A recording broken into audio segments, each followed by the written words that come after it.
1966.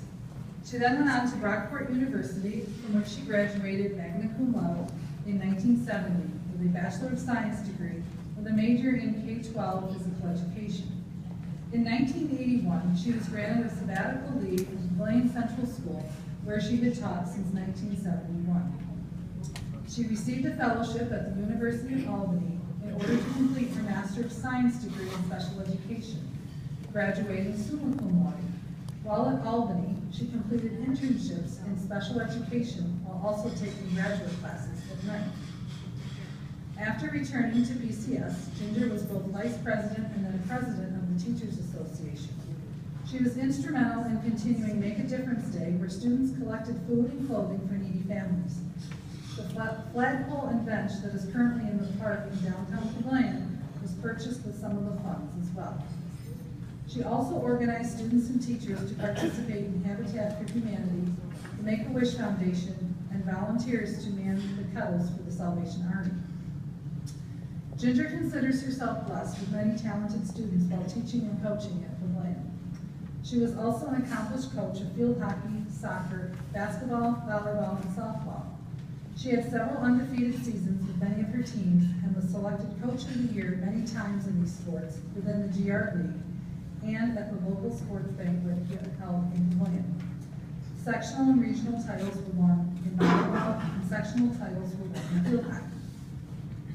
Another particular highlight of her teaching career was preparing several special education students to successfully take the GED exam in Rochester.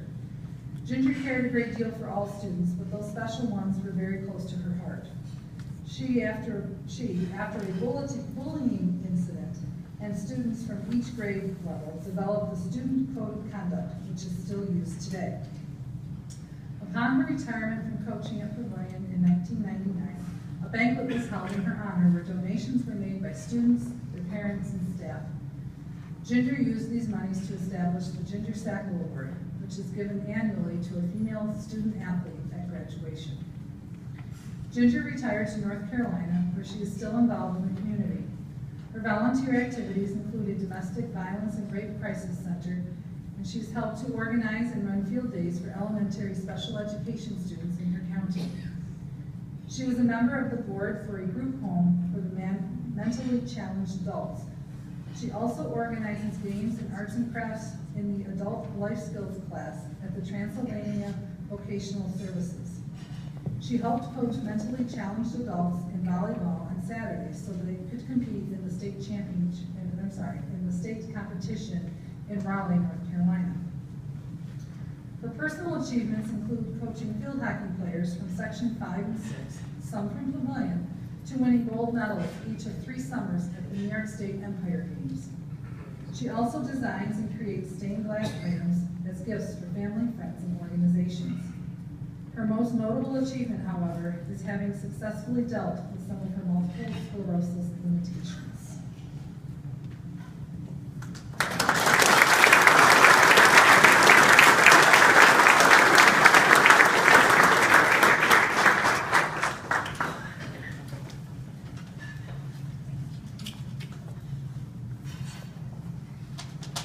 You have to forgive me for not standing, but I would like to welcome all of you here, and congratulations to Jill and Don.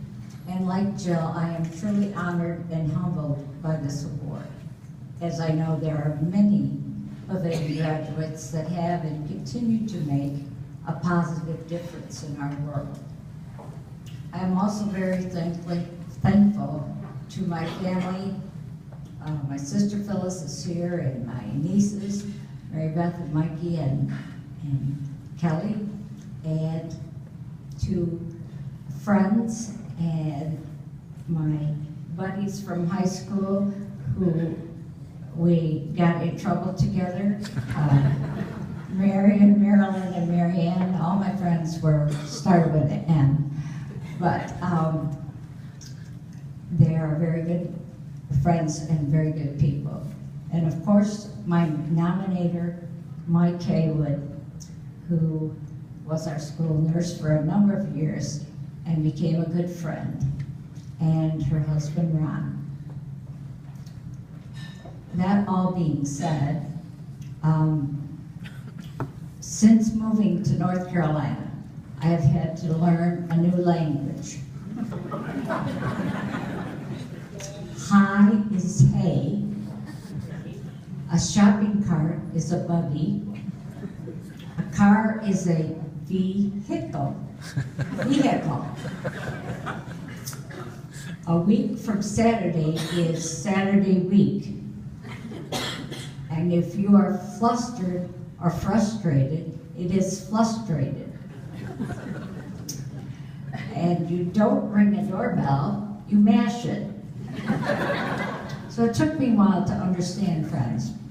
But I would like to just share a couple of highlights that were not in my bio.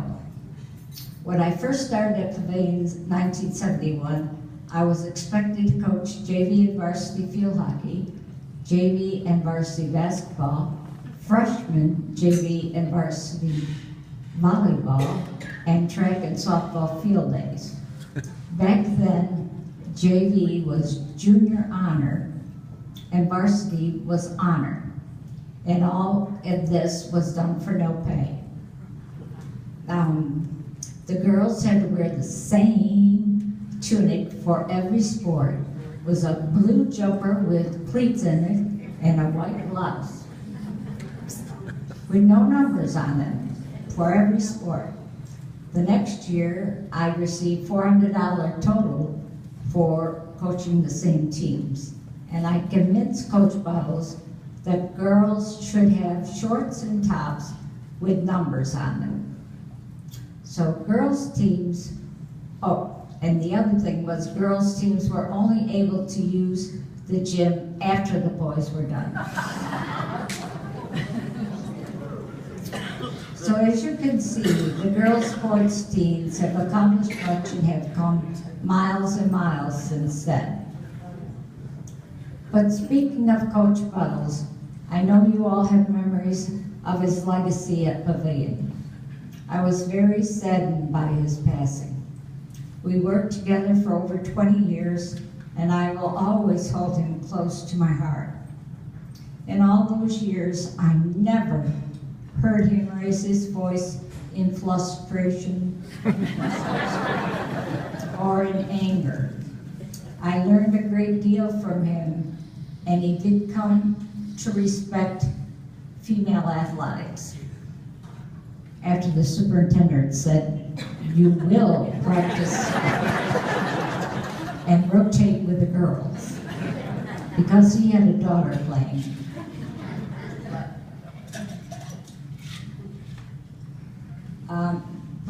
The Pavilion girls were so successful in all sports due to the girls' determination, work ethic, and hard work. And they worked very well in practice together. And the expectations placed on them by coaches like Coach Eisenhart and Mrs. Wilkinson and myself, they were only allowed to miss 2 practices, and it had to be a death in the family or serious illness. And they couldn't be late for practice, and if they missed a game, they would miss the next one as well. And there are people here tonight that know those things. Joe played, and Jean played, and my nieces Mary Beth and Michelle played, and we did pretty well. And the very first memory of a team was in 1972, when the girls from Pavilion won their very first ever sectionals held for girls. The sport was field hockey. It was a very big deal since we had to compete against much, much larger Rochester schools. And the administration was not sure we could have a bus to go that far into the city. But after winning, we were escorted around town by the fire company with sirens blaring. The girls were given a dinner by Section 5 in the city, and the school had an assembly for us in which the girls were called out individually to receive a rose. Third, I really am proud of my work with the Code of Conduct. There was an incident where a student was thrown down the cafeteria stairs, and I also witnessed a student having his books knocked out of his arms while other students just walked by and kicked the books. Soon after, 6 students, including Eric Eisenhart, and I surveyed all high school classes to obtain anonymous information about fears of attending school, skipping school due to fear of other students, and acts of harassment that they might have suffered or witnessed. The students tabulated the results, presented them to the Board of Education, and formulated the Code of Conduct. I spoke to cafeteria workers, bus drivers, custodians, and teachers to ask them to catch a kid being good. And from that, students' names were selected to be publicized in the morning announcements, displayed on a hall bulletin, and were given other tangible awards, like a Sunday down at Davis's. But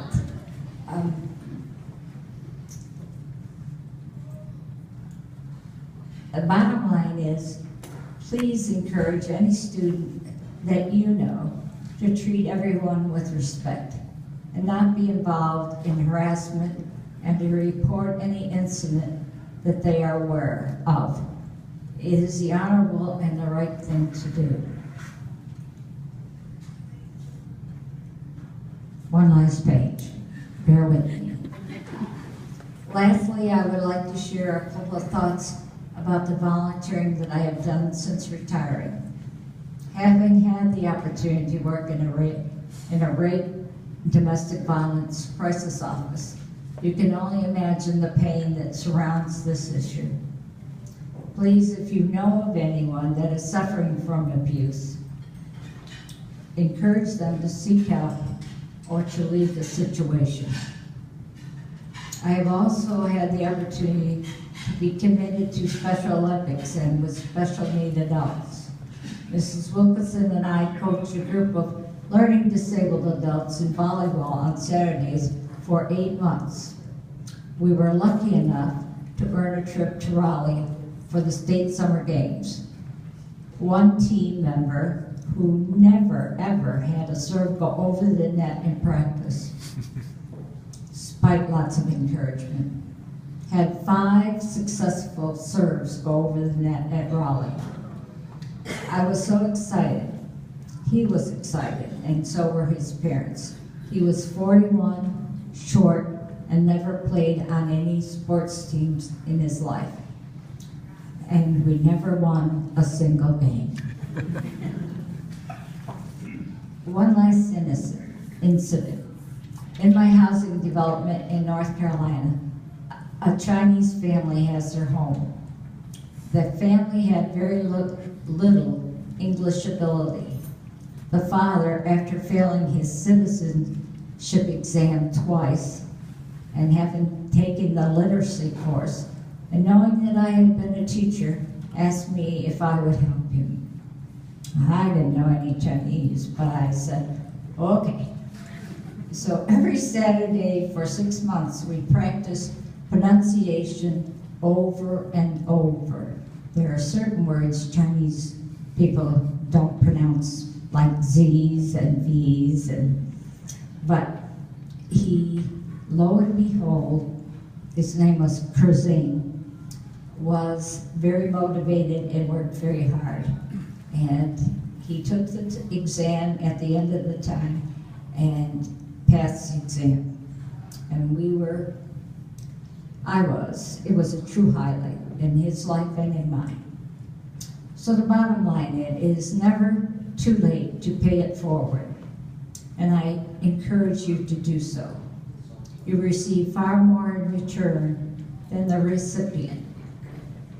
One last thought.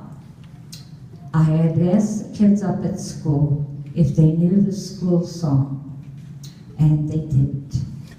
And we used to sing it every home game.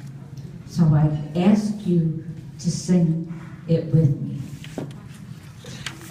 We are the students of PCS, striving hard to do our best, true to the colors that she gave.